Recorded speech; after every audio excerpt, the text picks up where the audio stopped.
Magkahawak kamay na pinagmasdan ni Hener at Leticia ang isang maliit na kubong yari sa pawid at sawali. Ang munting bahay kung saan sila maninirahan. Dinala sila roon ni Sandro, ang matalik na kaibigan ni Hener, matapos silang tumakas sa kanilang mga magulang. Ang magkasintahan ay kapwa naninirahan sa syudad ng Cagayan de Oro. Ngunit nang nagbunga ang tamis ng kanilang pagmamahalan ay natakot si Leticia sa banta ng kanyang ama na kapag hindi niya pinalaglag ang kanyang dinadala sa kanyang sinapupunan ay ipadadala siya nito sa Maynila. Kaya naman tumakas siya at nakipagtanan kasama ang kanyang nobyo. Sa tulong ni Sandro ay napadpad sila sa isang liblib na lugar sa Agusan del Sur. Be, ayos lang ba sa'yo kung ito na munang magiging bahay natin? Oo naman, be. Ayos na ayos lang. Alam mo naman na kahit saan mo ako dalhin, game lang ako. Basta palagi lamang kitang kasama. Dito tayo magsisimula. Dito tayo bubuo ng mga pangarap natin, be. Magsisikap ako ng husto para maitaguyod ko kayo ng baby natin. Salamat, be. Salamat kasi pinanindigan mo ang baby natin. O, tahan na. Huwag ka mag-alala. Hindi tayo masusundan ng daddy mo rito. Nakakalungkot lang kasing isipin na hindi ka matanggap ni Daddy dahil hindi ka nakapagtapos ng pag-aaral at nagtatrabaho ka lang bilang isang construction worker.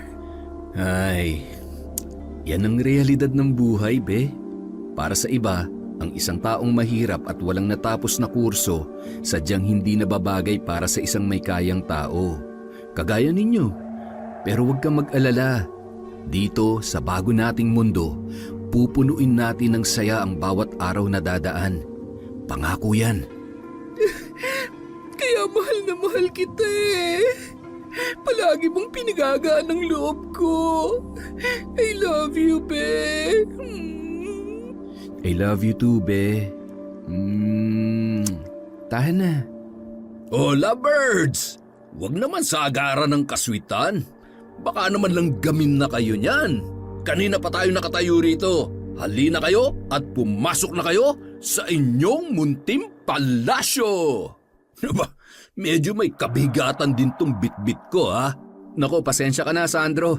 Masyado lang kasi kaming nadadala ng nararamdaman namin. Kaya nawala ka sa isip ko. Ay nako, sanay na ako sa inyong dalawa. Talaga namang hindi nyo ako nakikita pag magkasama kayo eh. Kaya tara na, pumanik na tayo sa loob. Baka mamaya maging poste na naman ako sa paningin nyo eh. At nagpatiuna na nga si Sandro na pumasok sa munting kubo. Nagtawanan na lang ang dalawa na sumunod sa kanya. Pasensya na kayo ha, matagal na kasing walang nakatira dito eh. Kaya maalikabok na. Konting linis lang at magiging maayos na rin to. Salamat talaga, tol. Alam mo kung wala ka, baka tuluyan na nailayo si Leticia ng daddy niya sa akin. Walang anuman, brother. Sino pa ba magtutulungan? Di tayo-tayo lang din naman, di ba? Kaso, 2 araw ko lang kayo masasamahan dito, ha? Kailangan ko din kasing bumalik sa trabaho eh. Alam mo naman si Foreman, malupit yun. Buti nga, pinayagan niya akong uma-absent ngayon eh. Ayos lang. Kailangan mo din naman talagang umalis ka agad. Alam mo na. Hoy, ano yan? Mahiya ka nga kay Sandro. Agoy! Mukhang malupit na lindol na naman ang susuungin ng kubong to ah.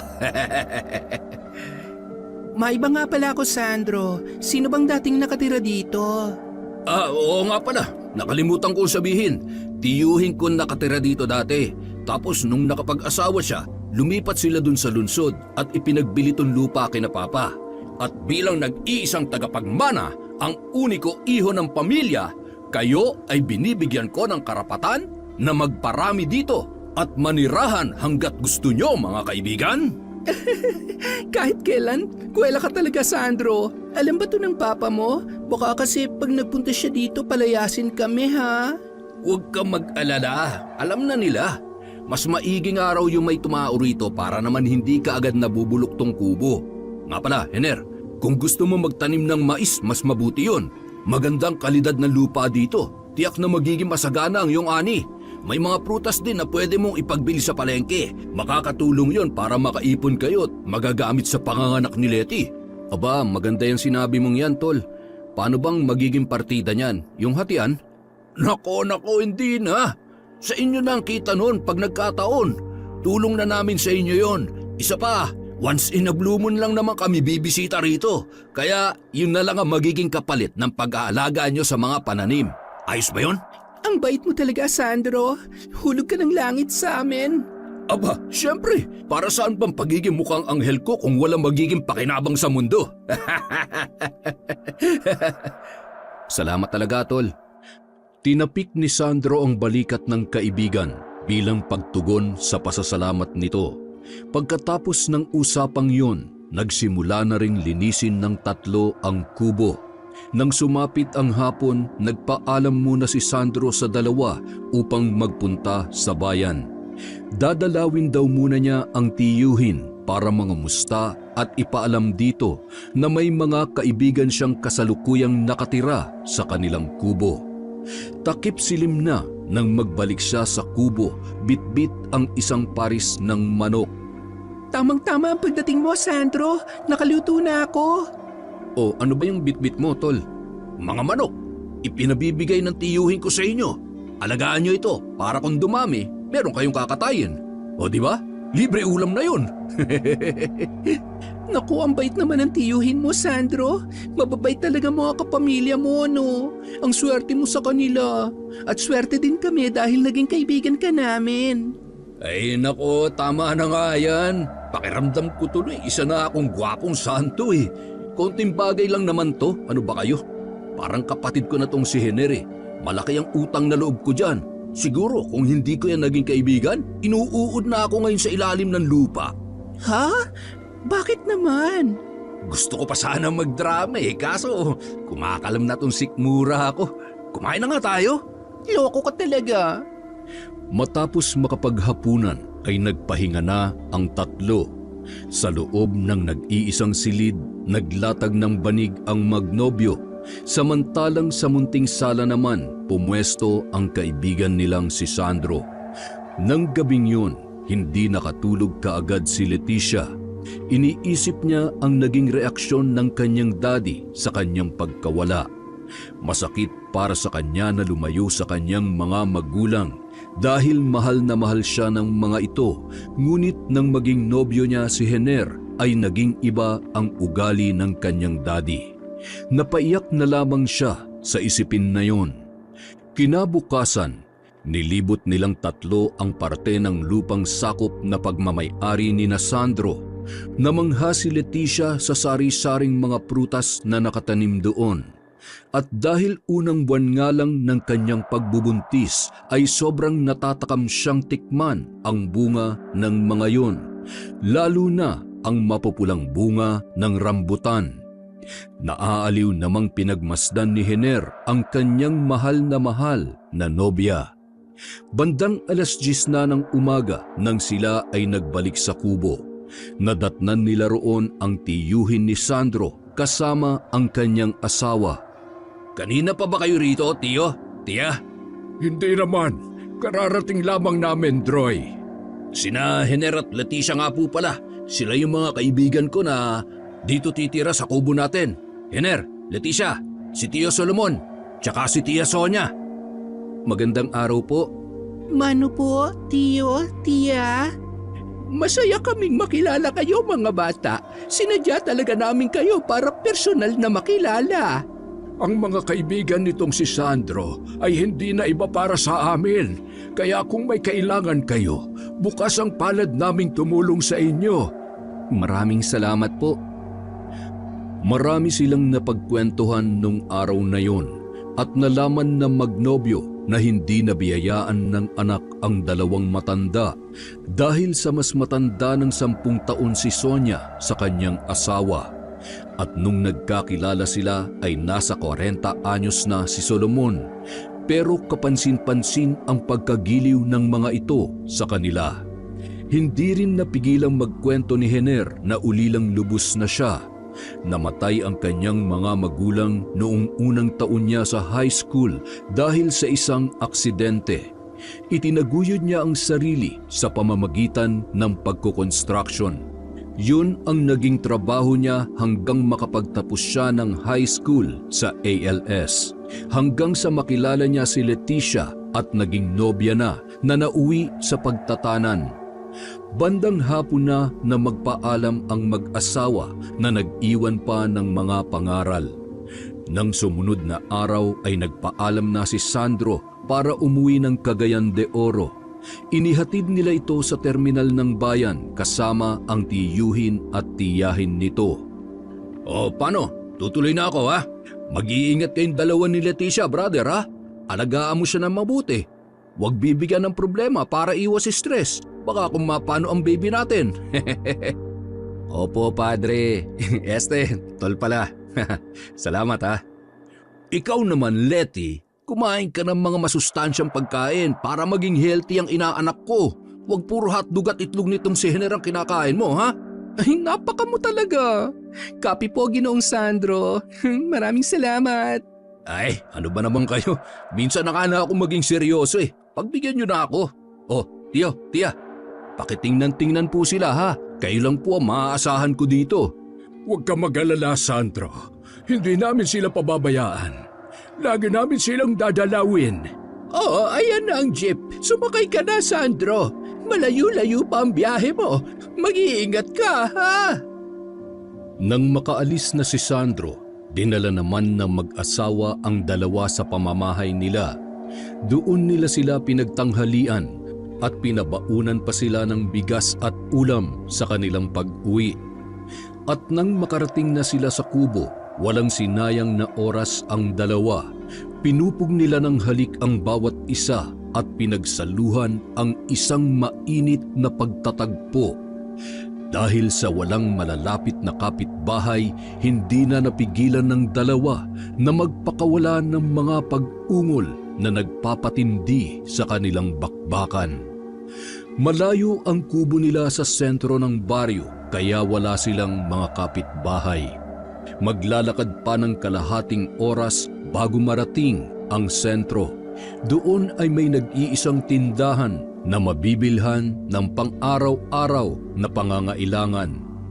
Isang araw, nagpunta sa baryo ang magkasintahan para bumili ng posporo.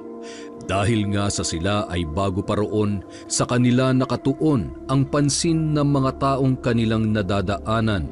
Tao po, pabili nga po ng posporo. Nang maiabot na ng tindera ang kanyang binili, nakamiti itong nakipagkilala sa kanila. Bago lang ba kayo rito sa baryo? Ako nga pala si Ambo. Mga Ambo ang tawag ng mga taga rito sa akin. Ako naman po si Hener at siya naman po si Leticia, nobya ko po. Opo, bago lang kami dito. Doon kami nakatira sa dating kubo ni Tio Solomon. Ganun ba? Ay kung ganun ay madadagdagan na pala mga suki ko. Buntis ba yung nobya mo, Hener? Opo, isang buwan pa lang po. Abay, naamoy ko nga. Hindi sa nakikialam ako ha, mga bata. Pero sana ay pinag-isipan ninyo mabuti ang pagtira sa baryo naming ito. Lalo na sa pagtira nyo sa kubo ni Solomon. Bakit naman po? Ay, wala naman. Ang sa akin lamang ay malayo ang kubo ninyo. Tapos buntis pa siya. Basta mga bata, mag-iingat kayo sa pakikihalubilo sa mga tao rito. Alam niyo na, nagkalat na mga masasamang loob ngayon. Kahit saan ka magpunta ay magugulat ka na lamang at may masasalubong ka. Salamat po, Mang Ambo. Mauna na po kami. At tumalikod na nga sina Hener at Leticia. Ang hindi nila alam, sinundan sila ng matalim na tingin ni Mang Ambo. Lumipas ang isang linggo, dumalaw ang mag-asawang Solomon at Sonia sa mag-asawa. Kumusta naman kayo rito, Hener? Leticia? Mabuti naman po, Tio Solomon. Sinimulan ko na nga po palang magbungkal ng lupa para may mapagtamnan ng mais. Yung binigay niyo po sa akin noong nakaraan. Ito namang si Leticia, nagtanim-tanim na rin siya ng mga gulay para may uulamin daw siya kapag pwede nang pitasin. Ay, mabuti naman kung ganon. Pero sa susunod, ikaw na magtanim, ha? May paniniwala kasi dito sa amin na bawal pagtanimin ang buntis dahil baka may mangyaring masama sa sanggol niya. Matandang pamahiin na yan, Sonia. Anong taon na ngayon? Naniniwala ka pa sa mga ganyan? Ba, wala namang mawawala sa atin kung paniniwalaan natin yun. Para din namang nagsisilbi yung babala. Kaya, Leticia, sundin mo na lamang ang sinabi ko. Mabuti na yung nag-iingat tayo. Ewan ko sa iyo, Sonia. Bakit ba? Tumahimik ka! Sabi ko nga. Nakakatuwa naman po kayo. Opo, tiya, gagawin ko po yung sinabi ninyo. Kinuha kaagad ni Leticia ang pansin ng dalawa upang hindi na humaba pa ang kanilang pagtatalo. Tama nga po palang sinabi ni Sandro tungkol sa inyo. Lagi po kayong nagtatalong dalawa. Yan kasing asawa ko. Masyado maraming alam. Nakakainis ang pagiging mapaniwalain sa mga pamahiin. Tse, tumigil ka. Hindi ka tatabi sa akin mamaya. Pero kahit ganyan yan, mahal na mahal ko yung matandang yan.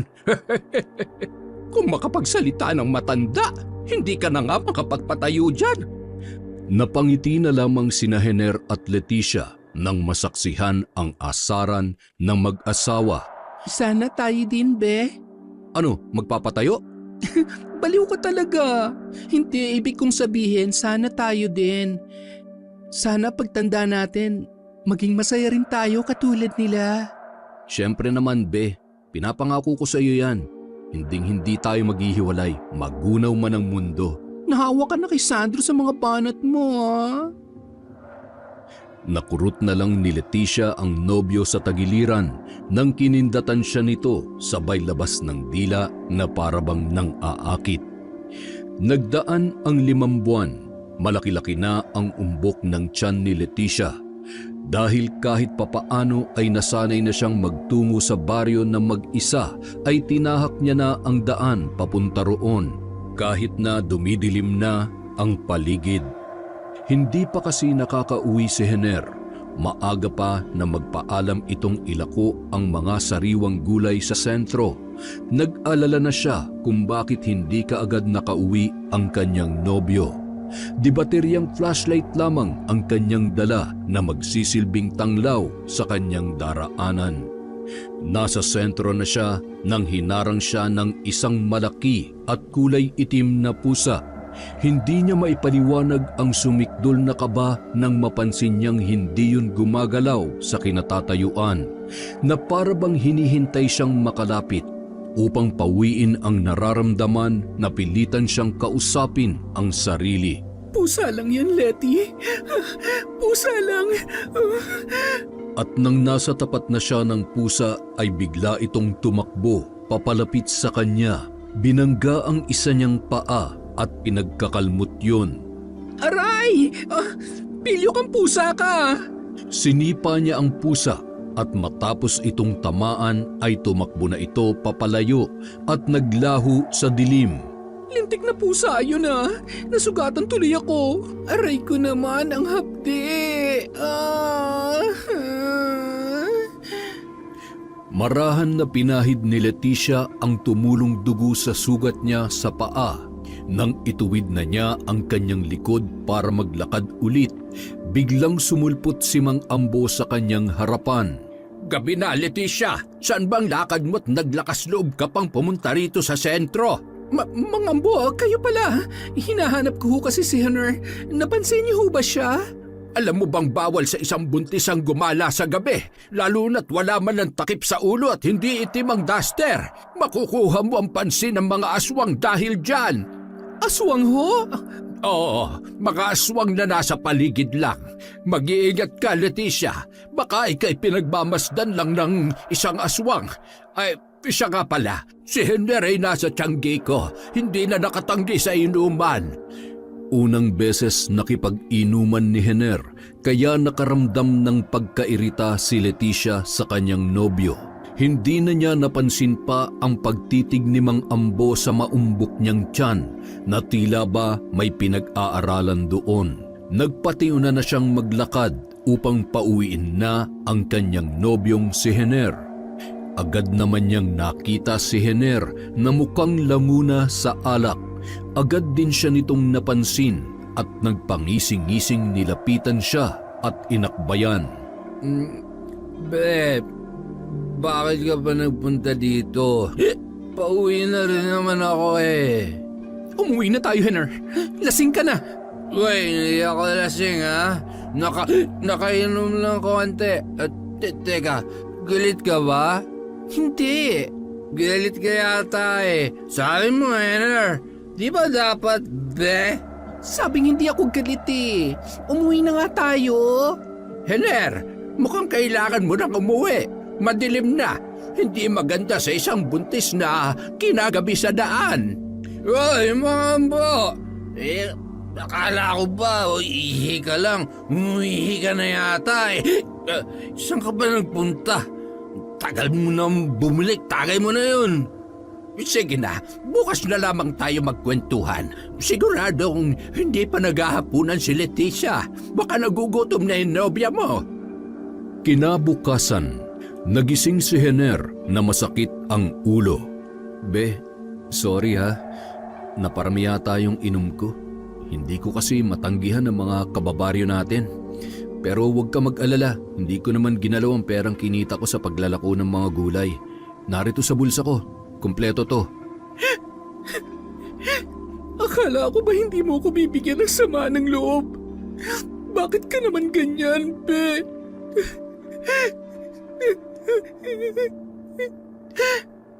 Pasensya ka na, be. Promise, hindi na mauulit. At teka, bakit may galos ka sa paa? Kinalmot ako ng pusang itim kagabi. Alam mo ba, be?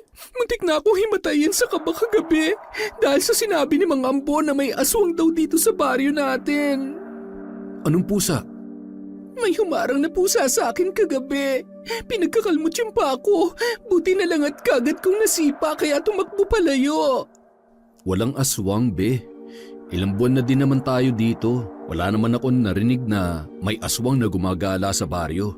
Binibiro ka lang siguro ni Mang Ambo. Pero yung pusa, be, nakakatakot siya. Ibang dating niya sa akin eh. Hindi yun aswang.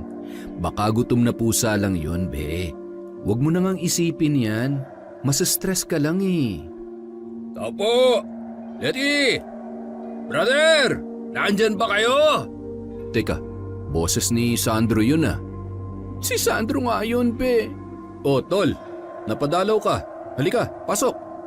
Aba, mukhang tumaba ka yata ng konti, Sandro. Uy, mukhang na-miss nyo ko ah. Naisipan kong dumalaw kasi wala pang project si Foreman. Kumusta na kayo rito? Eto, maayos naman. Mukhang maayos nga. Halata naman sa amoy ng hininga mo, brother. Amoy alak pa. Cheers! Nalasing yan kagabi. Kung hindi ko pa pinuntahan doon kina Mang Ambo, hindi pa uuwi yan. Aba, baka naman nakakalimutan mong buntis si Leti, brother. Bawal siyang bigyan ng sama ng loob. Makakaapekto yan sa baby natin. Hindi kasi ako makahindi dun sa mga kababaryo natin, tol. Baka kasi sabihin nila mayabang ako kung tatanggihan ko yung tagay. Aba, mukhang nasasanay ka na talaga rito, brother ah. Pero huwag ka masyadong maglalapit sa mga tao ron, lalo na kay Mang Ambo. Bakit, Sandro? Anong meron sa kanya? Wala naman, pero mukhang hindi kasi mapagkakatiwalaan yung matandang yun eh. Grabe ka naman dun sa tao, tol. Basta, sundin nyo na lang ang payo ko. Lalo ka na, Leti. Iwasan mo magdidikit sa kanya. Ano kasi siya eh, Ano? Isang marites. Inaalaman nangyayari sa buhay ng mga kapitbahay. Tapos, ichichismis. Alam mo yun? Yung mga tipong, basta, may pagkapakailamero yung matandang yun. Sus, akala ko naman kung ano na. Puro na lang kalokohan yung mga nasa isip mo, Sandro. Halina nga kayo sa kusina na makakain na. Tanghali na, oh. Uy, Tumawa naman kayo sa joke ko. Ang hirap kayo magpatawa. Joke ba yun? Parang hindi naman nakakatawa eh. Alam nyo, simula nung lumipat kayo rito, parang nawala na rin yung sense of humor ninyo. Humor yon, hoy! Tampururot ka talaga, tol. Nang sumunod na araw, abala si Leticia sa paglalaba sa may ilog. Napalingon na lang siya bigla dahil sa pakiramdam niyang may nagmamasid sa kanya. Nakita niya ang mga nagtataasang talahib na parang hinahawi ng kung sino. May mga kaluskos din siyang naririnig. Sino yan? Be, ikaw ba yan? Naku, wag mo akong binibiro ng ganyan, hindi ako natatakot. Lumabas ka nga dyan. At biglang huminto ang paggalaw ng mga talahib. Buong akala niya ay lalabas doon si Henner. Ngunit ilang minuto na ang lumipas ay wala namang taong nagpakita. Be! Nagpalinga-linga siya sa paligid at sa muling pagtingin niya sa mga talahib ay biglang lumabas ang isang pusang itim. Tumatakbo yun na mukhang pinupuntirya ang kanyang direksyon. Nang biglang tumalon ang pusa sa isang malaking bato kung saan niya ipinatong ang kanyang mga pinaglabhan. Doon nagtama ang kanilang mga paningin. Ang kulay abong mata ng pusa ay biglang naging itim. Nakita ni Leticia ang kanyang refleksyon sa mga mata ng pusa. Nagulat siya nang mapansin na nakabaliktad siya sa mga mata nito. Ang kabuuang anyo naman ng pusa ay tila galit na galit. Biglang napatayo si Leticia nang akmang dadakmain ng pusa ang kanyang tiyan. Biglang sumulpot din si Henner sa kanyang likuran. Be, tapos ka na ba? Be, yung pusa! Pusa? Anong pusa? Ayun o! Saan? Wala namang pusa dyan ah. Nandyan lang yan kanina eh. Ayos ka lang ba, Be? Ha? Oo, ayos lang ako. Umuwi na nga tayo. Hindi ka ba maliligo? Hindi na, ayoko na. Pilit na pinapakalma ni Leticia ang sarili dahil sa nararamdamang kaba. Sa kubo, nakahiligan na ni Henner na humalik sa tiyan ng nobya habang nakalantad ang kahubdan nito. Napansin niya ang 3 mahabang pahalang na galos doon. Be, bakit mayroong sugat dyan sa tiyan mo? Parang kinalmot ah. Patingin nga. Hala, oo, meron nga. Pero hindi ko naman maalala kung bakit nagkaroon ng ganyan dyan. Teka, yung pusa, be. Oo nga pala, kanina mo pa binabanggit yung pusa-pusa na yan eh. Ano ba nangyayari sa'yo, Be? May pusang itim na bigla na lang sumulpot dun sa ilog eh. Be, may kakaiba sa pusang yun. Parang galit na galit yung nakatitig sa akin tapos nung akmang ilalapit niya na yung isa niyang paa sa tiyan ko, napatayo ako kasi hindi ko may paliwanag ang nararamdaman kong takot. At nung dumating ka, bigla na lang yun nawala. Ang weird, diba? Hindi kaya aswang ang pusang yun, be? Hindi na naintindihan pa ni Henner ang kanyang nobya dahil dumating na sina Sandro kasama ang tiya Sonia nila. Kumusta na kayo rito mga bata? Pasensya na kung hindi na ako madalas na nakakadalaw. May inaasikaso kasi ako sa lungsod. Leticia, ayos lang ba ang pagbubuntis mo? Opo tiya. Maayos naman po. Salamat po. Brother, samahan mo naman akong mamitas ng manggang hinog. Dadalhin lang ni tiya. Excuse us, mga ladies. At naiwan sa kubo ang 2 babae. Tiya, may aswang po ba dito sa baryo ninyo? Bakit mo naman ay tanong yan, iha? Sabi po kasi ni Mang Ambo meron daw. Tapos 2 beses na rin akong nakainkwentro ng pusang itim na mukhang may binabalak na hindi maganda sa akin. Feeling ko yun yung aswang, tiya eh. Ay, huwag ka masyadong maglalapit kay Ambo. Iwasan mo makipag-usap sa kanya ng matagal, iha. Bakit naman po, tiya? Alam mo, Leticia, maraming bagay ang hindi ko kayang ipaliwanag, lalo pat wala naman akong ebidensya. Ngunit kailangan mong sundin ang payo ko para makaiwas ka sa kapahamakan. Si Mang Ambo po ba ang aswang, tiya? Shh! Huwag kang mambintang.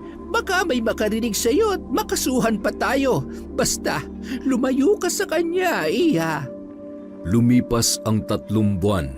Isang hapon, habang bumibili si Leticia sa tiyangge ni Mang Ambo, bumuhos ang napakalakas na ulan. Naku naman, ang malas ko naman. Dito pa talaga ako naabutan ng ulan. Wala namang senyales na uulan kaya hindi ako nakapagdala ng payong. Sumilong ka muna, Leticia.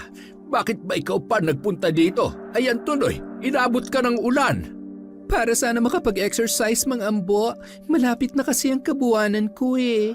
Kailangan mag-inat-inat para hindi mahirapan sa panganganak. Sino nga pala ang kukunin ninyong komadrona? Napag-usapan na po namin na si Tia Sonia na lang. Si Sonia?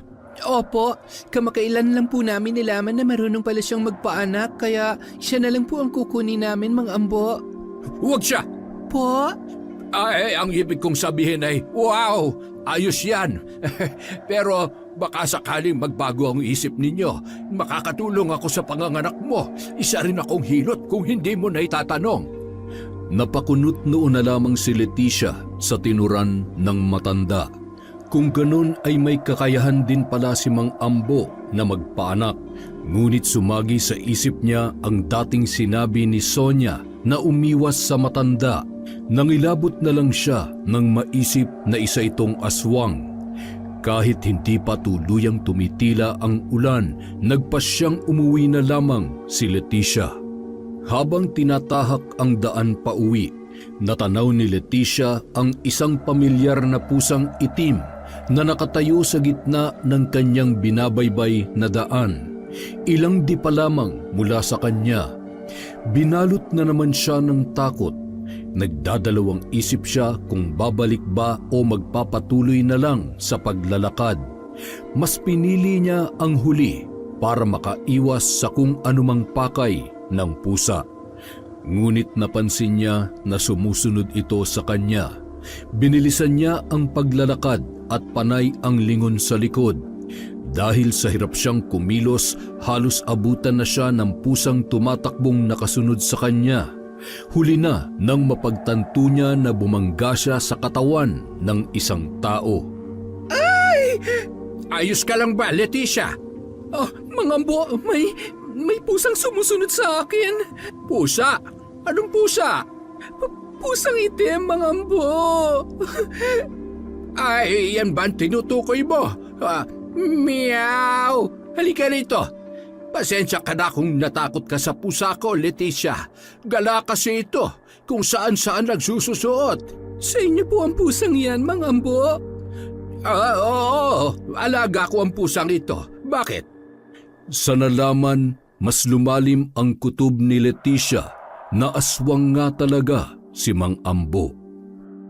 Isang gabi, nakarinig ng huni ng pusa si Hener na nagmumula sa silong ng kanilang kubo. Nagtaka siya kung bakit may pusa roon, gayong wala naman silang alaga. Kinapa ni Hener ang kanyang nobya. Kaagad niyang tinakpan ang tiyan nito ng kumot dahil naitaas nito ang duster na suot. Sanay na silang hindi pinapatay ang ilaw na gasera dahil parang hindi makahinga si Leticia kung wala siyang nakikitang liwanag. Patuloy ang pagtunog ng pusa. Dahil sa naiingayan, kumuha ng isang patpat si Hener sa kusina at lumabas para itaboy ang pusang nag-iingay. Dala-dala ang kanyang flashlight. Ngunit nang silipin niya ang silong ng kubo, hindi niya na makita ang pusa doon. Naramdaman niyang parang may nakatayo sa kanyang likuran. Lumingon siya at itinuon doon ang liwanag ng flashlight. Halos hindi siya makagalaw sa labis na pagkabigla nang masulyapan niya ang isang napakalaking pusa na nakadungaw sa kanya. Hindi ito maaari. Be, nasa labas ka ba? Nang magsalita si Leticia, Biglang nagpunta ang pusa sa silong ng kubo at sa isang iglap lang ay naging maliit ito, katulad ng normal na pusa. Hindi kaagad nakapagsalita si Hener dahil sa labis na pagkabigla sa mga nasilayan. Inilaw-ilawan niya ang silong ngunit hindi na niya nakita ang pusa roon. Ilang sandali pa nakarinig siya ng mga yabag na papalayo sa kanilang kubo. Be! Be, narito ka sa labas. Umihilang ako. Pumanhik kaagad si Hener nang mapagtantong aswang pala ang kanyang nakita. Ayos ka lang ba, Be? May naramdaman ka ba? Ayos lang naman ako, pero kanina feeling ko may nakadagan sa akin. Halos hindi ako makagalaw sa kama kanina eh. Ganun ba? Sige, matulog ka na ulit. Babantayan na lang kita. Hindi na kasi ako makatulog eh. Inilihim ni Hener sa kanyang nobya ang nakita dahil ayaw niyang mag-alala ito. Malapit na itong manganak kaya hindi niya bibigyan si Leticia ng anumang alalahanin. Kinaumagahan, nagpunta si Hener sa lungsod upang bumisita sa mag-asawang Solomon at Sonia. Ang nadatnan niya roon ay ang lalaki lang dahil nasa simbahan umano ang kanyang asawa. At Tiyo, may isasangguni lang po sana ako sa inyo. May malaking pusa po kasi ako nakita sa labas ng kubo namin kagabi. Hindi lang siya malaki kundi malaking malaki. Palagay niyo, aswang kaya yun? Hindi malabong dalawin kayo ng aswang, Hener. Malapit na manganak si Leticia at para sa mga aswang, sobrang bango na niya. Para bang isang hinog na langka na humahalimuyak sa bango. Ano kayang dapat kong gawin, Tiyo? Sobra na kasi akong nag-aalala sa kaligtasan ng aking mag-ina. Natatakot ako na baka akong mapaano sila. Kadalasan, ang mga aswang ay nagbabalat kayo bilang hayop upang itago ang tunay nilang anyo. Maraming paraan para itaboy sila, katulad na lamang ng paghagis ng asin, pagpapausok ng mga goma o di kaya ay pagwisik ng agwa bendita sa kanilang katawan. Pwede ring takot sila sa krus. Ngunit sa panahon natin ngayon, marami ng aswang ang alagad ng simbahan. Kumbagay, hindi na sila tinatablan ng mga nabanggit ko. Pero may isang bagay na makakapagpalabas ng kanilang tunay na anyo kapag dumapo sa kanilang balat. Ano po ang bagay na yun, Lo? At saan po yun makukuha? Yun ay ang buntot pagi. May nagbebenta ng ganyan dito sa lungsod. Tamang-tama, linggo ngayon. Tiyak na may dala ang mga Ilonggo sa kanilang pwesto. Medyo may kamahalan nga lang ang benta nila pero kung wala kang dalang sapat na pera, ay pwede namang kitang pahiramin. Sige po, Tiyo. Maraming salamat po. Naging matagumpay nga ang pagbili ni Hener ng buntot pagi. Di baling malaki ang nautang niya kay Tiyo Solomon, ang importante ay maprotektahan niya ang kanyang mag-ina laban sa aswang. Nasa sentro na siya ng baryo nang maalalang naubusan na pala sila ng asin, kaya't nag-iba siya ng direksyon at tinungo ang tiyangge ni Mang Ambo. Pabili nga po ako ng asin, Mang Ambo. Nang iabot ng matanda ang asin ay napansin nito ang nakasukbit na buntot pagi sa bewang ni Hener. Bakit may ganyang kandala, Hener? Ito po ba? May paggagamitan lang po ako, Mang Ambo. Para saan naman? Para may paglagyan ng aswang kung sakaling magtangka sa buhay ng aking mag-ina. Paano po? Mauna na ako, Mang Ambo. Baka nag-aalala ng asawa ko kahihintay sa akin.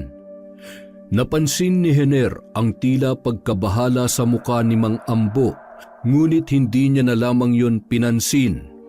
Muling dumalaw ang mag-asawang Solomon at Sonia sa kanila at nagdala ng mga kagamitan para sa panganganak ni Leticia. Ilang beses tumatay at umiihi ang sanggol sa loob ng isang araw, Leti. Kaya itong si Hener ay mapapasabak talaga sa paglalaban nitong mga lampin. Ayos lang ho sa akin yon, Tia. Ang importante ay makita kong malusog ang baby namin. Maraming salamat talaga sa inyong dalawa, Tiyo Solomon at saka Tiyo Sonia. Kung wala ho kayo, baka hindi namin alam kung anong dapat gawin.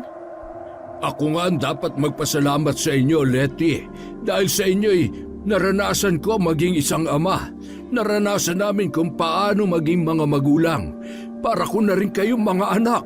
Tama siya, para na namin kayong mga anak. Ay, siya nga pala, Hiner. May kwento ni Solomon sa akin ang tungkol sa nakita mo dito noong nakaraan. Bumalik pa ba yun? Hindi na po, tiya. Pero lagi pa rin akong alisto para kung magbalik man siya. Nakahanda po ako. Sinong babalik, be? Ay, hindi ba nabanggit sa iyo nitong si Hiner ang naganap noong nakaraang gabi? Ha, Leticia? Hindi ko na po ipinaalam sa kanya, tiya. Ayoko kasing mag-alala pa siya. Abay, kailangan niya malaman para kahit papaano alam niya ang gagawin. Isinalaysay ni Hiner ang nangyari at hindi na naggulat si Leticia sa kanyang nalaman. Ilang beses na akong pinagtangkaan ng pusang yon, tiya. Buti na lang at lagi akong nakakaiwas. Unang beses ko palang nakita ang pusang yon, naramdaman ko na isa siyang aswang. Kung ganoon ay palagi ka mag-iingat, Letty. Gagawin ng aswang ang lahat. Makuha lamang ang nais niya. Huwag ka mag-alala. Sa susunod na mga linggo, sasamahan na kayo ni Solomon dito.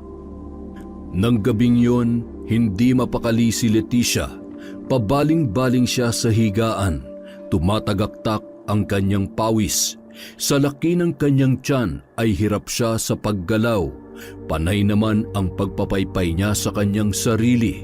Sinipat niya si Hiner, mahimbing na itong natutulog.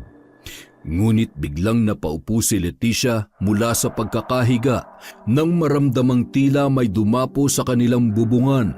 Narinig niya ang pagbagsak ng mga pawid.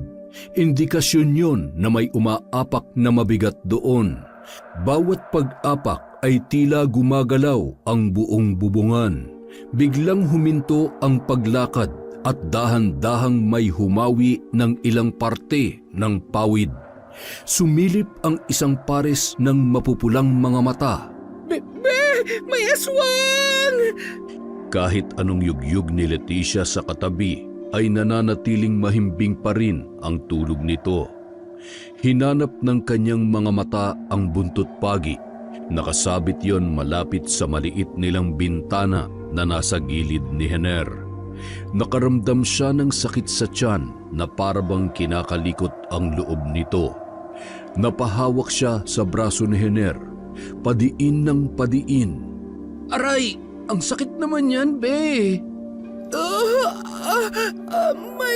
May aswang sa taas, be. Ano? Nasaan? Mabilis niyang kinuha ang buntot pagi at hinawakan yon ng mahigpit. Iwinasiwas niya yon papunta sa bubungan. Leche kang aswang ka! Lumayas ka dito! Narinig nilang tila may humiyaw sa itaas, ngunit saglit lamang yon. Upang makasiguro, lumabas si Hiner para hanapin ang aswang. Maliwanag ang bilog na buwan, kaya hindi na siya nagdala pa ng gasera o flashlight. Mag-iingat ka, be. Tumahimik ang paligid. Tumingala si Hiner para hanapin ang aswang. Wala siyang nakita. Saktong paglingon niya ay namataan niya ang malaking pusang itim na nakatayo ilang dipa mula sa kanya. Hindi na yun gaanong malaki kumpara nung una niya yung makita. Pero kung ihahambing sa normal na pusa ay doble pa rin ang laki noon. Sige, lumapit ka rito. Makikita mo hinahanap mo. Sinugod siya ng pusa para kalmutin. Aba, matapang ka na ha?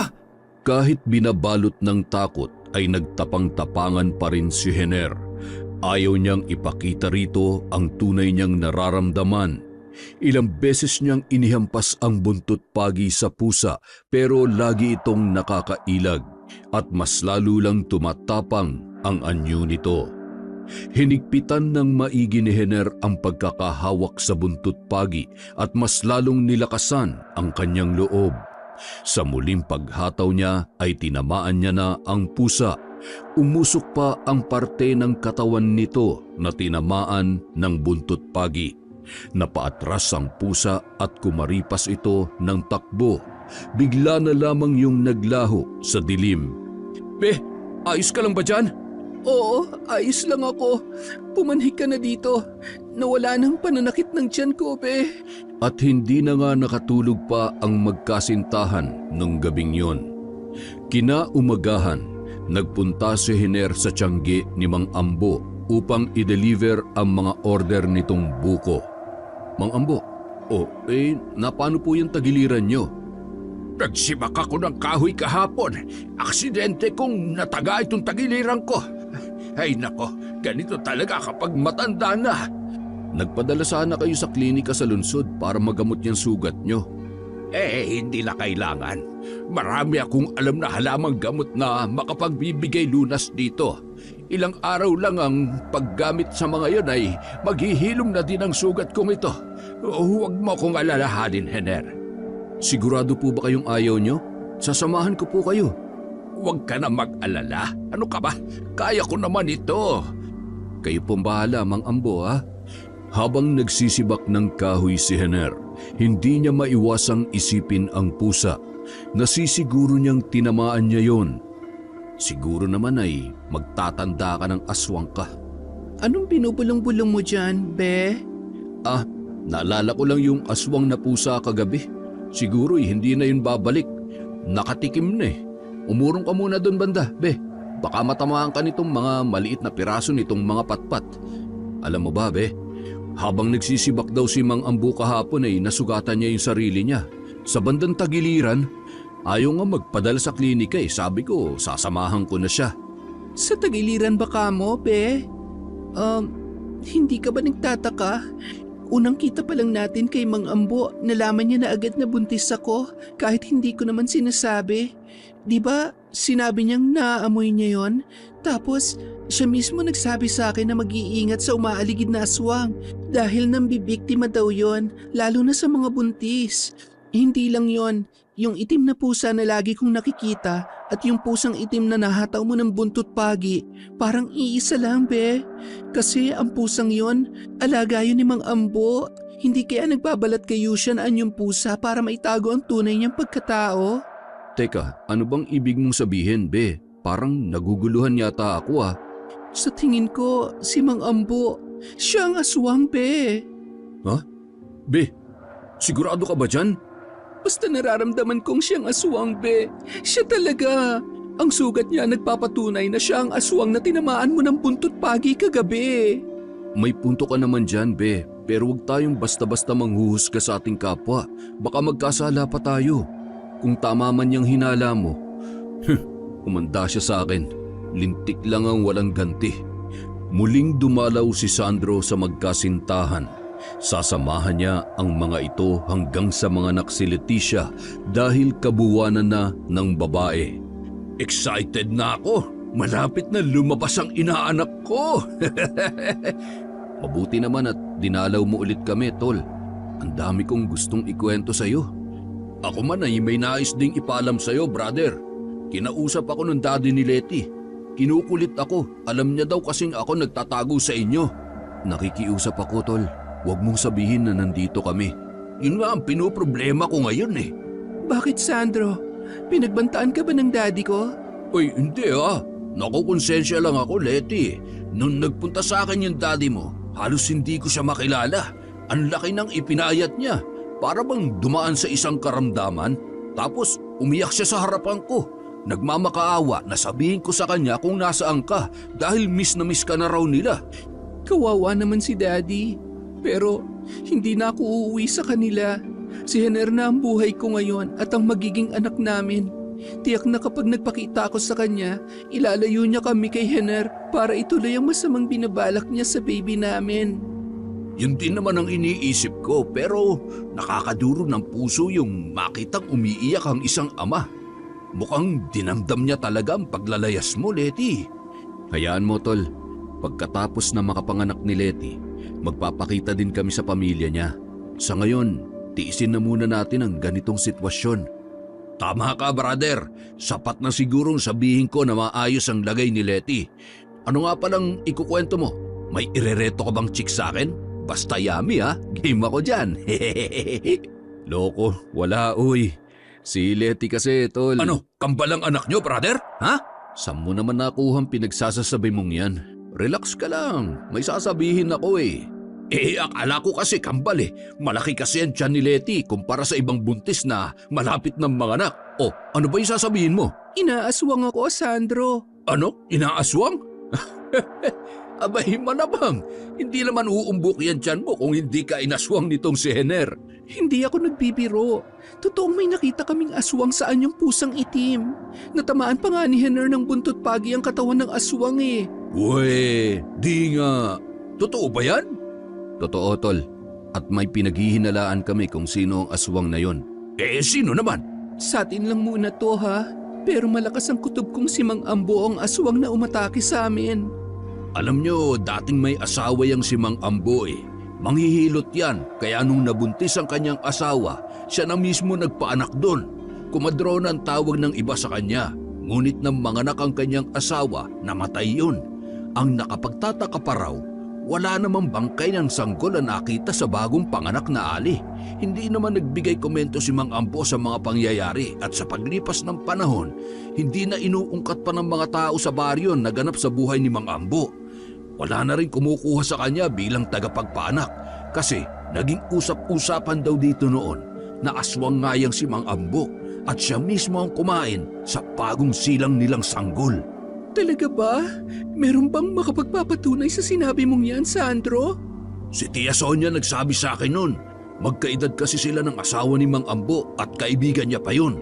Walang naglakas loob na banggitin umano ang pangyayaring yon dahil takot ang mga taga-baryo na baka sila naman ang sumunod na biktima.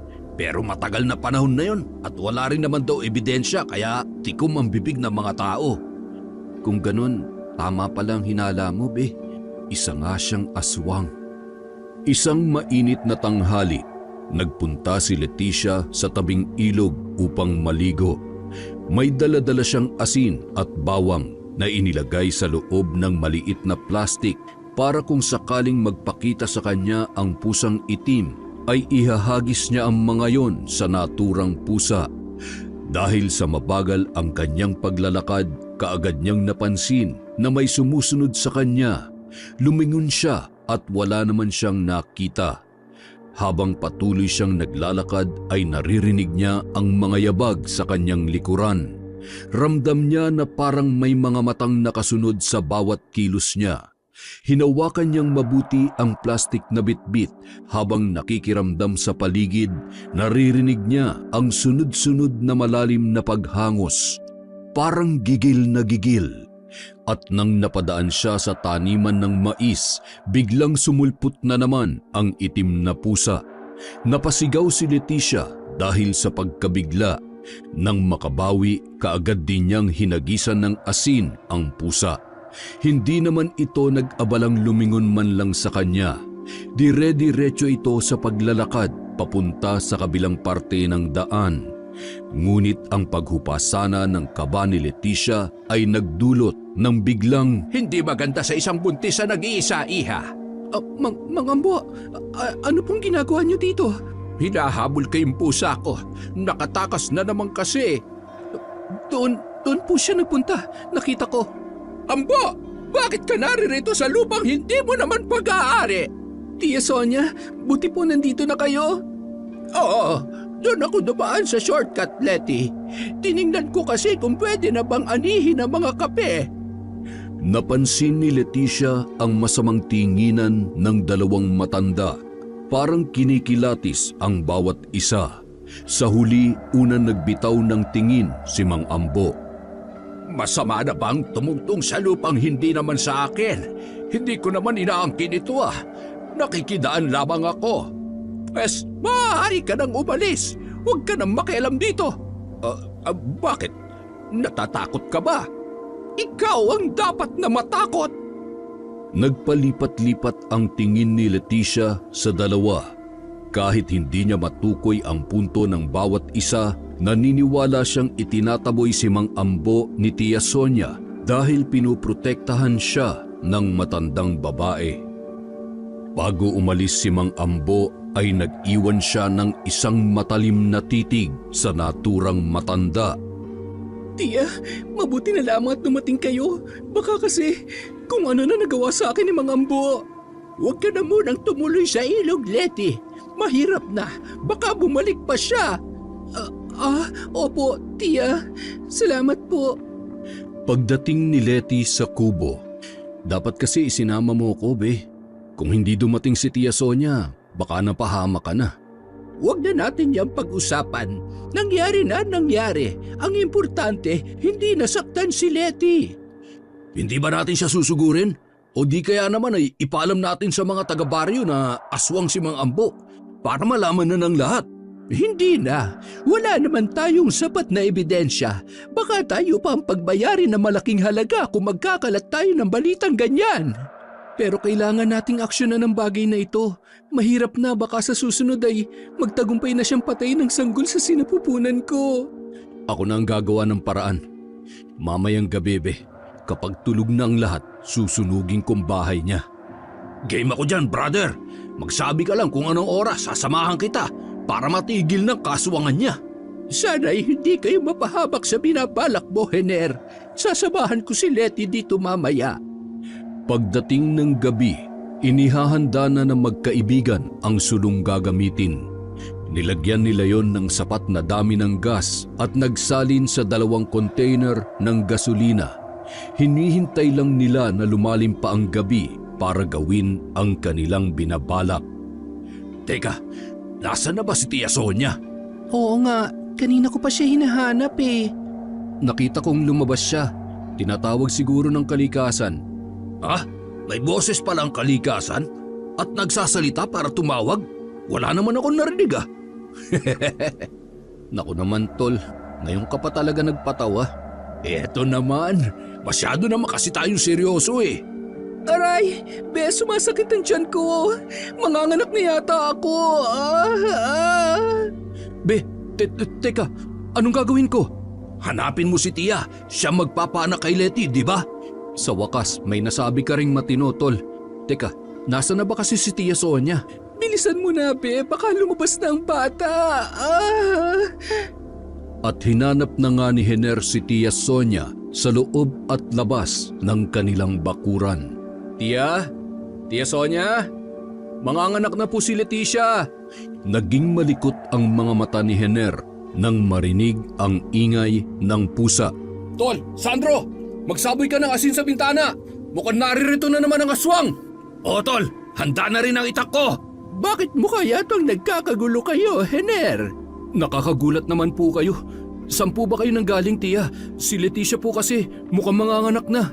Ano? Halika na! Pumanik na tayo! Mauna na po kayo. May aasikasuhin lang po ako. Huwag ka magpapausok ng goma, ha? Baka malanghap ng sanggol ang amoy noon. Magkakahika pa ang bata kung sakali. Opo, Tia. Patuloy na nagmasid si Hener sa paligid, ngunit wala na ang tila galit na tinig ng pusa. Ilang oras na ang lumipas, hindi pa rin lumalabas ang sanggol. Nahihirapan na si Leticia. Ano po ang problema, Tia? Hindi ko alam. Puro dugo pa lang ang lumalabas. Baka hindi pa ito ang tamang oras. Tanging mga ungol lamang ni Leticia ang naririnig. Aray! Ang sakit-sakit!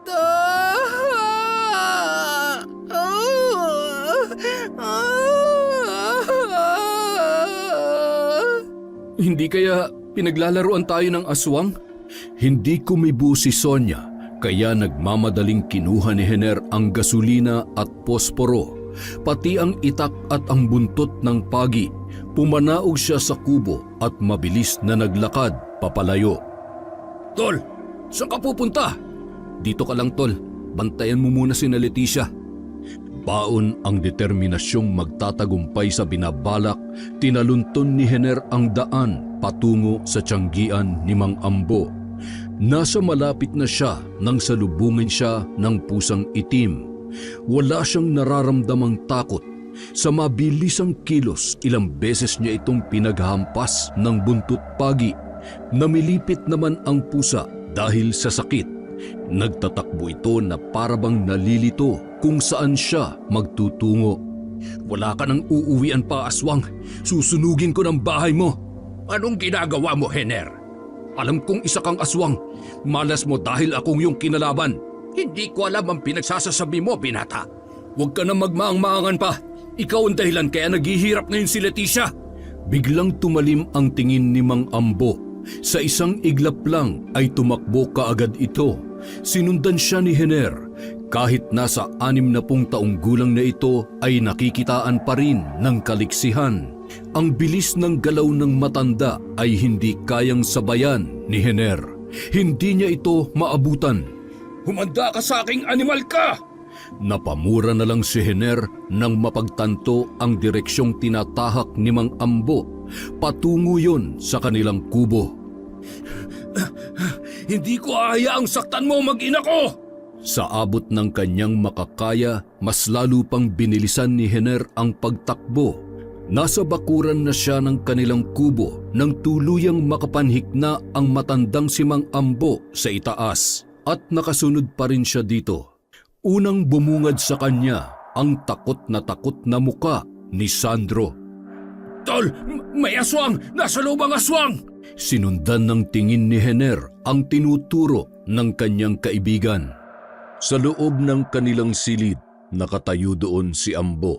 Nanlilisik ang mga mata nitong nakatingin sa nakahigang si Leticia. Kumukulo ang dugo ni Henner sa galit. Sa mabilisang kilos ay hinugot niya ang itak mula sa lalagyan nitong nakasukbit sa kanyang baywang. Nang iniunday niya ng taga ang itak ay natigil ito sa ere nang biglang sipain ni Ambo si Sonia na nasa paanan ni Leticia. Nalipat sa matandang babae ang pansin ni Henner. Bakit may bahid ng dugo ang inyong bibig, tiya? Nanlisik ang mga mata ng matanda. Pinahid nito ang dugo na nasa kanyang bibig gamit ang kanyang mga kamay na mayroon na ring dugo. Pakialamero kang matanda ka! Ngayon mo ilabas ang tunay mong pagkatao, Sonia! Sobrang nagulat si Henner sa kanyang nasaksihan. Tiningnan niya si Leticia, hinang-hina na ito. Kaagad niyang dinaluhan ang kanyang nobya at niyakap. Be, ayos ka lang. Aswang si Tia Sonia. Siya ang aswang, be. Alam kong matagal mo nang gustong biktimahin ang sanggol na nasa sinapupunan ni Leticia. Subalit lagi kang nabibigo. Kasi lagi mo akong sinasabotahe. Pakialamero kang matanda ka. Hindi ko hahayaan na may mabiktima ka na naman dito sa baryo natin. Sapat na yung ginawa mo sa mag-ina ko. Ha? Matapang ka, ha? Pwes, ipakita mo ang tapang mo! Sinunggaban ni Aling Sonia si Mang Ambo. Pinagkakalmot nito ang matandang lalaki. Nagsubukan sila ng lakas, ngipin sa ngipin, buto sa buto, hanggang sa bumalandra si Aling Sonia sa dingding. Kaagad na nilapitan siya ni Mang Ambo at kinuha ang pagkakataon upang siya ay maigapos. Ngunit nakawala si Aling Sonia dahil sa pagpupumiglas nito. Bigla itong sumampa sa nakabukas na bintana at lumukso palabas. Sinundan naman siya ni Mang Ambo. Hindi ka makakatakas sa akin, aswang ka! Tol, pumunta ka muna dito. Samahan mo muna si Leticia. Kailangan kong tulungan si Mang Ambo na madakip ang tunay na aswang. Teka, wala akong alam kung paano magpaanak, brother. At saka, ayos lang ba sa'yo na makita kong lahat-lahat dito kay Leticia? Mahahawakan ko yan at saka masasaksihan ko ang pagbuka niyan. Ay, naku po naman, Diyos ko. Wala nang ibang tao dito kundi ikaw lang. Ano ka ba? Lalabas ng inaanak mo. Ramdam kong hindi pa siya nahigop ng aswang. At tuluyan na ngang sinundan ni Henner ang dalawang matanda. Maliwanag ang bilugang buwan. Kaya kahit papaano ay may tanglaw siya sa dilim ng gabi. Inabutan niya silang nagpapambuno. Ang anyo ni Aling Sonia ay tuluyan ng nailantad. Nakalaylay na ang mahaba at buhaghag niyang buhok. Dumoble na ang kulubot niyang mga balat. At ang kanyang mga pangil ay naglabasan na rin. Walang kaalam-alam ang mga tao na ikaw na isang alagad ng simbahan ay isa palang aswang. Pero huwag ka mag-alala. Ilalantad ko ang tunay mong baho. Yun ay kung kaya mo! Muling nagpambuno ang dalawa. Sa puntong yun, pumailalim si Mang Ambo na halatang unti-unti nang nawawalan ng lakas. Ang matutulis na kuko ni Aling Sonia ay bumaon sa kanyang leeg, dahilan upang mahirapan siyang gumalaw. Yun naman ang pagkakataon na sinamantala ni Hener. Sa mabilisang pagkilos ay ibinaon niya ang matulis at matalas na itak sa likod ng matanda. Bumulwak ang masaganang dugo sa kanyang bibig at tumulo yon sa pagmumuka ni Mang Ambo. Kaagad din namang bumangon mula sa pagkakahiga si Mang Ambo upang punasan ang kanyang maruming muka. Hener, tulungan mo kong igapos ang aswang na ito. Walang sinayang na sandali si Hener. Kaagad siyang tumalima at iginapos ang mga paa at kamay ng sugatang si Aling Sonia. Mang Ambo, patawarin mo sana ako sa lahat ng mga nasabi at nagawa ko sa inyo. Binulag na kasi ako ng galit at pagdududa. Naiintindihan kita, Hener. Ginawa mo lamang yon upang protektahan ang iyong pamilya. Nahihiya po talaga ako sa inyo. Ngayon na nalaman ko na ang totoo, pangako po, babawi po ako sa inyo, Mang Ambo. Dulot ng kanilang pag-uusap, hindi na nila napansin na gumapang si Aling Sonia at biglang naging isang itim na pusa. Nakalag nito ang maliit na lubid na ginamit na panggapos sa kanyang kamay at mga paa. Mabilis niya ring nalisan ang lugar. Salamat dahil kahit ikaw ang napagbintangan kong aswang, hindi ka nagdalawang isip na tulungan kami. Kailangan ko rin pagbayarin si Sonia sa ginawa niya sa aking mag-ina. Siya ang pumatay sa kanila. Ilang taon kong inilihim ang lahat. Tiniis ko ang lahat ng panghuhusga ng mga tao dahil natatakot akong ako naman mismo ang paslangin niya. Pero buhat na makita ko kayo ni Leticia, naisip kong kailangan kong mapigilan ang masama niyang binabalak sa mag-ina mo. Naramdaman ko kasing kinukuha niya ang mga loob niyo upang labis kayo magtiwala sa kanya. Nang sa ganun ay maisakatuparan niya ang ninanais na walang kahirap-hirap. Teka, nawawala po si Tia Sonia. Ay, hindi ito maaari. Magmadali tayo, Hener. Mukhang nasa panganib na naman ang buhay ni Leticia. Bumalik na sa kubo ang dalawa. Malayo pa lamang sila ay narinig na nila ang boses ni Sandro na natataranta at ang pag-iyak ng sanggol. Nagmadali silang pumasok sa loob ng bahay. Ano nangyari, Tol? May lumabas na Tol? Ano? May lumabas na sa, niya? Ayan o. Sinundan ng mga mata ni Hener ang itinuro ng guso ng kaibigan. Habang ang mga kamay ni Sandro ay hawak-hawak na ang bagong silang na sanggol. Pasensya ka na, Sandro, ha? Hindi ko napigilan eh. Pag-iri ko ng todo, sumabay sa paglabas ng baby ko. Nakakahiya. Ang baho! Nagpaanak na nga ako, tinalsikan pa ako niyan. Hawakan mo tong anak mo. Mabuti na lang malusog ang inaanak ko. Pagkatapos talaga ng lahat ng ito, upakan kita, brother. Makapaghugas na nga lang. Be, lalaki ang anak natin. Oo nga, Be. Sobrang saya ko. Anghel ang itatawag natin sa kanya. Inasikaso ni Mang Ambo ang sanggol para masuotan ng damit. Nilinisan naman ni Hener si Leticia. Masaya nilang pinagmamasdan ang sanggol nang biglang nagpakita ang itim na pusa. May tumutulo pang dugo na nanggagaling sa likuran nito. Nagpakawala ng matinis na tunog ang pusa at biglang lumundag patungo sa sanggol. Mabuti na lamang at kaagad na nakarga ni Sandro ang umiiyak na bata. At muling nagkaroon ng tensyon sa loob ng kanilang kubo. Ang pusa ay tila nagwawala dahil sa ang lahat ay sinunggaban niya at pilit na pinagkakalmot. Ang labis niyang pinuntirya ay ang matandang si Mang Ambo. Bumalik ka pa talagang hinayupak ka, ha? Hindi ka talaga marunong. Mga Ambo, mag-iingat kayo! At hindi na nagawa pang makailag ni Mang Ambo nang lumundag ang pusa patungo sa kanya. Biglang nag-anyong tao ang pusa at mariing dinaganan si Mang Ambo. Gamit ang matutulis nitong kuko, winakwak ni Aling Sonia ang dibdib ng matanda. Marahas na dinukot ang puso nito at nilantakan ng walang habas. Napatda ang lahat dahil sa kanilang nasaksihan, ngunit si Hener mabilis na binalikan ng kanyang ulirat.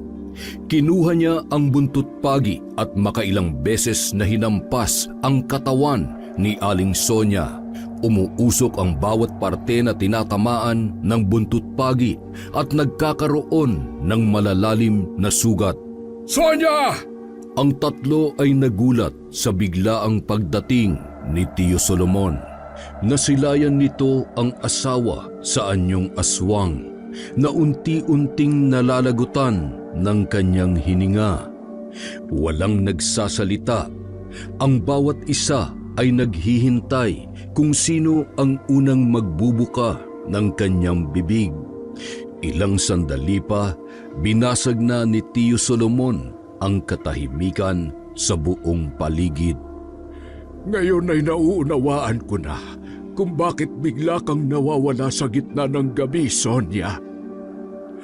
Pilit kong kinukumbinsi ang aking sarili na mali ang aking hinala. Ngunit nang makita ko kung papaano mo titigan ang tiyan ni Leticia, para kang natatakam na sa bawat segundo'y napapalunok ka pa ng laway. At ngayon ko napatunayan na tama nga ang aking hinala nang wakwakin mo ang dibdib at dukutin ang puso ni Ambo, saka kinain yon. Ang sakit, napakasakit na makita kang nalalagutan ng hininga, mahal ko. Ngunit hindi ko nahahayaang mabuhay ka pa sapagkat nababatid kong marami ka pang mabibiktima. Kinuha ni Tio Solomon ang buntot pagi mula sa mga kamay ni Hener at sa huling pagkakataon ay hinagkan niya ang noo ng kanyang asawa. Magpahinga ka na, mahal ko. Isang napakalupit na hagupit ng buntot pagi sa katawan ni Aling Sonia ang tuluyan na kumitil sa kanyang buhay. Sabay na puno ang naturang kubo ng paghihinagpis ni Tio Solomon. Kinabukasan, hindi nila inilihim sa mga taong baryo ang naganap nung gabing yon. Mismong si Solomon ang naghatid ng balita sa taong bayan. Lahat ay nakiusyoso, lahat ay nakisilay sa karumaldumal na nangyari sa katawan ni Mang Ambo. Maging ang bangkay ni Aling Sonia ay kanilang nasaksihan.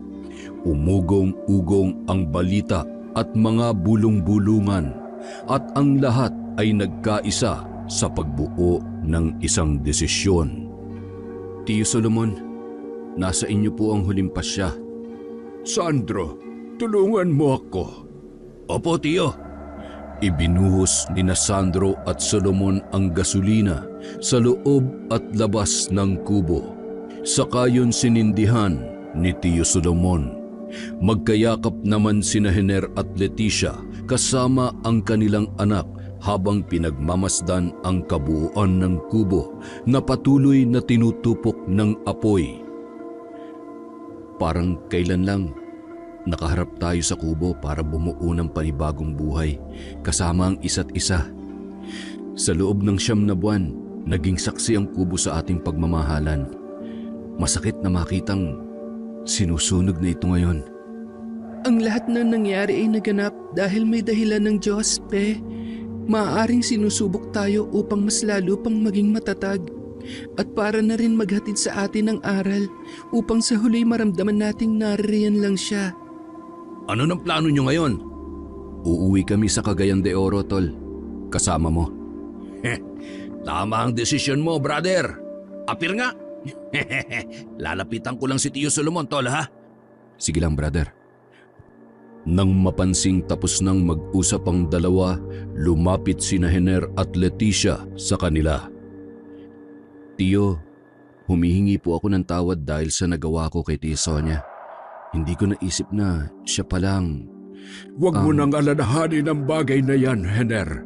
Pare-pareho lang tayo naging biktima ng pagkakataon. Lahat tayo ay nasaktan at alam kong kailanman ay hindi na mabubura ang peklat sa sugat na nilikha ng kahapon. Maging mabuting ama ka sa iyong anak at maging mabuting asawa rin kay Leticia. Ipagdarasal ko na maging maayos ang buhay ninyo. Maraming salamat po, Tiyo. Pangako, tutuparin ko po ang bilin ninyo. Tiyo, ano na po ang balak ninyo ngayon? Siguro ay magpapakalayo-layo na lang muna ako sa lugar na ito. Maraming alaala ang patuloy na mabubuhay kung hindi ako aalis dito. Kung gusto po ninyo, isasama namin kayo pag-uwi sa Cagayan de Oro. Pag-iisipan ko yang mabuti. Nang tuluyan ng naging abo ang kubo, nilisan na nila ang lugar kasama si Tio Solomon. Sa pagbabalik ni Hener sa Cagayan de Oro, nabigla sila nang kaagad na yumakap ang daddy ni Leticia. Humingi ng kapatawaran dahil sa ginawa nitong pamamaliit kay Hener. Nagkapatawaran naman ang pamilya. Ikinasal na sila Hener at Leticia at ang tumayong ama ni Hener ay si Tio Solomon. Sa paglipas ng 7 taon, muling nabiyayaan ng anak ang mag-asawang sina Hener at Leticia, isang malusog na batang lalaki. Anghel, anak, pakibantayan mo nga si baby. May kukunin lang ako sa labas sandali. Opo, mama. Habang nilalaro ni Anghel ang kanyang nakababatang kapatid. Bakit hindi tumitigil sa pag-iyak yung kapatid mo, Anghel? Kasi po, gawan po, Papa.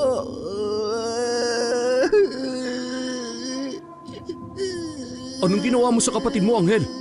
Bakit may kagat ang binti niya at nagdudugo? Ano? Sinong kumagat kay baby?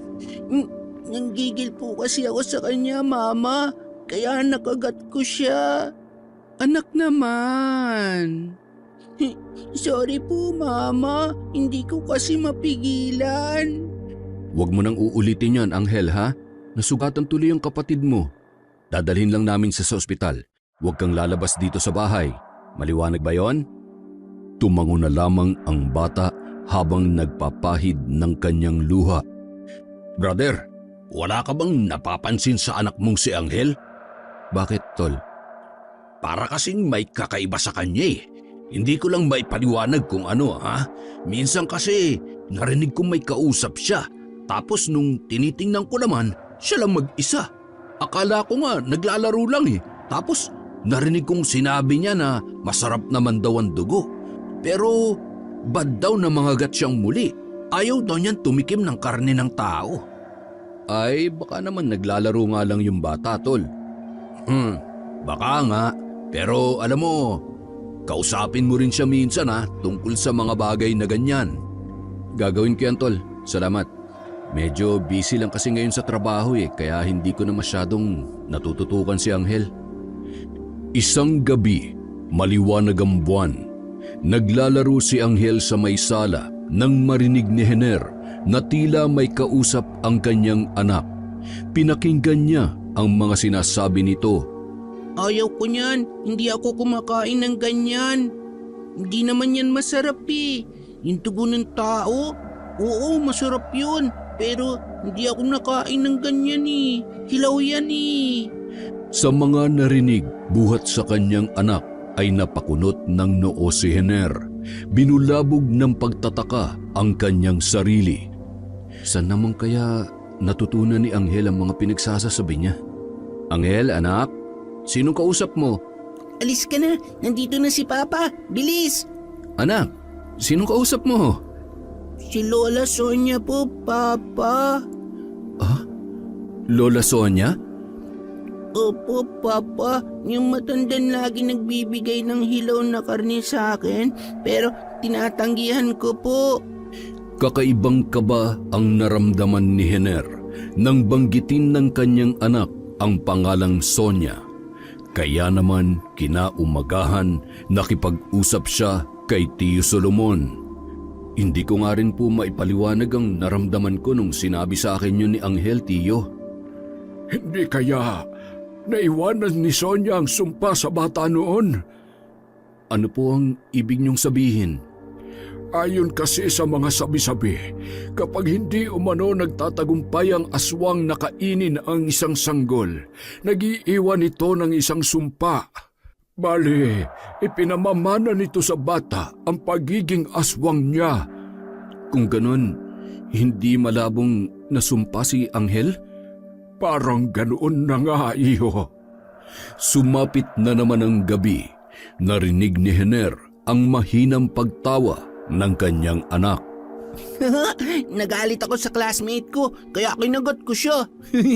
Natakot siya sa akin nung tinilaan ko yung dugo sa kamay niya, tapos nilunok ko.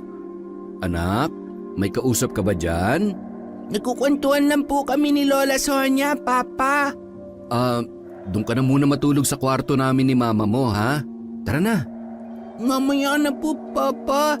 I-share ko lang po kay Lola Sonia yung nangyari sa amin sa school kanina.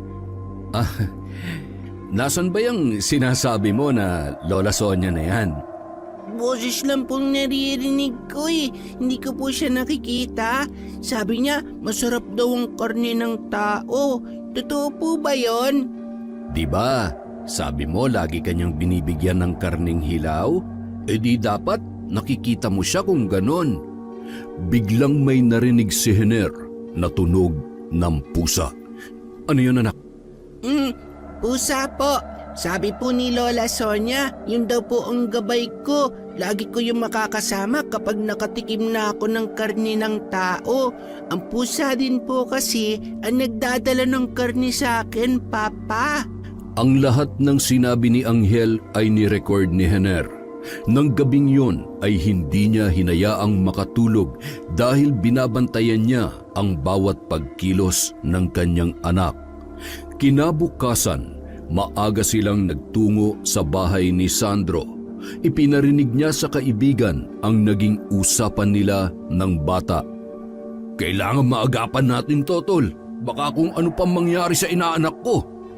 Dinala nila si Anghel sa isang baryo na sakop ng Misamis Oriental, kasama si Tiyo Solomon. Lahat ng mga nangyari ay maayos nilang idinitalye sa isang albularyo. Ngunit biglang nagwala si Anghel sa loob ng bahay ng manggagamot. Sumisigaw siya at kalaunan ay nag-iba ang boses na lumabas sa kanyang bibig. Naging tunog pusa yun. Sobrang nabahala sina Hener sa nangyayari sa kanyang anak. Nag-usal ng dasal ang albularyo at winisikan ng lana ang noo ni Anghel. Lalong nagwala ang bata. May isang daga ang gumala-gala sa sahig. Walang ano-ano yung pinulot ni Anghel saka mabilis na isinubo. Kinain niya ang kalahating bahagi ng katawan nito at nagsisigaw. Aswang ako! Aswang ako! Anak, anak, kumalma ka. Sonia, kung naririnig mo ko, lubayan mo na ang bata. Maawa ka. Walang kapangyarihang tatalo sa kapangyarihan ng Diyos.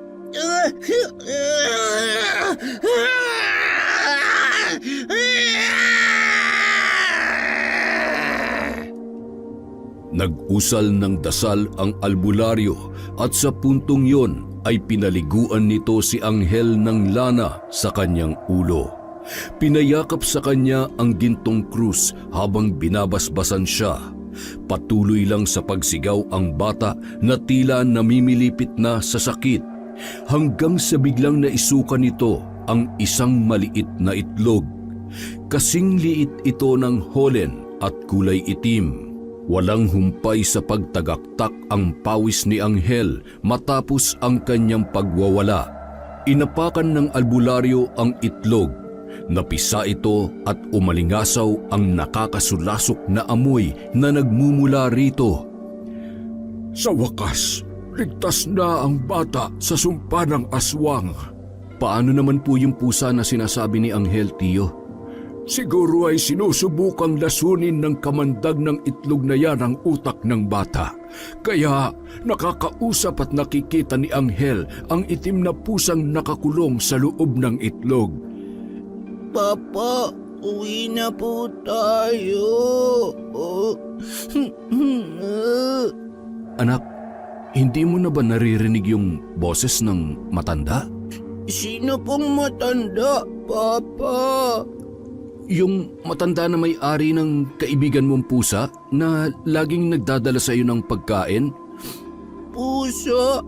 Wala po akong pusang kaibigan, Papa. Takot nga po ako sa pusa eh. Masakit po kaya malmot nun. Nagkatinginan sina Solomon, Sandro at Hener dahil sa sinabing yon ni Anghel at silang tatlo ay napangiti. Sa bahay, sinalubong sila agad ni Leticia. Kumusta ang lakad niyo, be? Tagumpay be, naisukan niya ang itlog ng aswang. Itlog? Ayon sa albularyo, kung hindi namin kaagad na dinala sa kanya ang bata, magiging ganap na aswang si Anghel kapag tuluyan ng napisa ang itlog sa loob ng kanyang katawan. Ngayon ay wala na tayong dapat pang alalahanin sa sitwasyon ni Anghel. Maayos ng lahat. Tuluyan na tayong makakawala sa sumpa ng kahapon. Ngayon ay makakatulog na tayo ng mahimbing. Aba, ay kailangan nating i-celebrate yan. Bibili na ako ng alak sa may tindahan, ha? Laklakan na naman!